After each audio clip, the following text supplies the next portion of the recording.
জয় রাম। শ্রী শ্রী ঠাকুরের চরণে আমার প্রণাম জানিয়ে আজকের ঠাকুরের কথা শুরু করছি।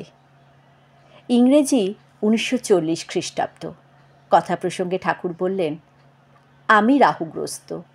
কেহ যদি গঙ্গা তীরে নিরিবিলিতে একখানা কুঁড়ে ঘর করে দেন, তাহলে শান্তিতে থাকতে পারি।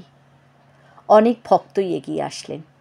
ঠাকুরগত প্রাণ বিধুভূষণ বসু তাহার গর্চা রোডের বাড়ি অর্পণ করার আবেদন জানালেন এবং ঠাকুরকে দেখালেন। ঠাকুরের পছন্দ হলো না। তখন সেন মহাশয় তার খরিদা যাদবপুরের জমিখণ্ডটির কথা বললেন ও দেখালেন। ওই জমি তখন জঙ্গলে ভরা, চারপাশে ডোবা এবং সর্পকুলের অবাধ যাতায়াত।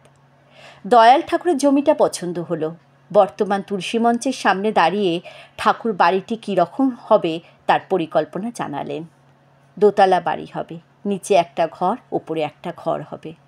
উপরে ঘর ঘিরে বারান্দা হবে যাতে ঠাকুর হাঁটাচলা করতে পারেন।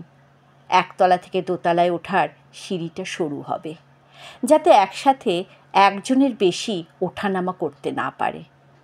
একটা ঘণ্টা থাকবে, ঘণ্টা বাজালে প্রয়োজনে একজন করে যাবেন। যেখানে দাঁড়িয়েছিলেন সেখানে তুলসী মঞ্চ সহ পীঠস্থান হবে। ওই স্থানে প্রত্যহ প্রদোষে সত্যনারায়ণ হবে। ভক্তগণ গোল হয়ে বসে কীর্তন আদি করবেন। উপরের দিকে কিছুটা খোলা থাকবে। আবার রহস্য করে বললেন, আমার সঙ্গে রাহু আছে, আমার ক্ষতি সে তো করছেই, আমাকে যে আশ্রয় দেবে তারও ক্ষতির সম্ভাবনা। ভক্ত বাড়েন ক্ষিতিবাবু মৃদু হাসলেন। অন্তরের ভাব স্বয়ং গোবিন্দের উপস্থিতিতে রাহুকে কেতু আক্কা করে।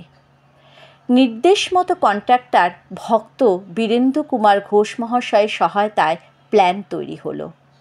ঠাকুর মহাশয় অনুমোদন করলেন, বাড়ি তৈরি হলো। ঠাকুর পঞ্জিকা দেখে গৃহপ্রবেশের দিনক্ষণ নির্দেশ করলেন, 13ই ফাল্গুন 1348 বাংলা। জয় রাম, জয় গোবিন্দ।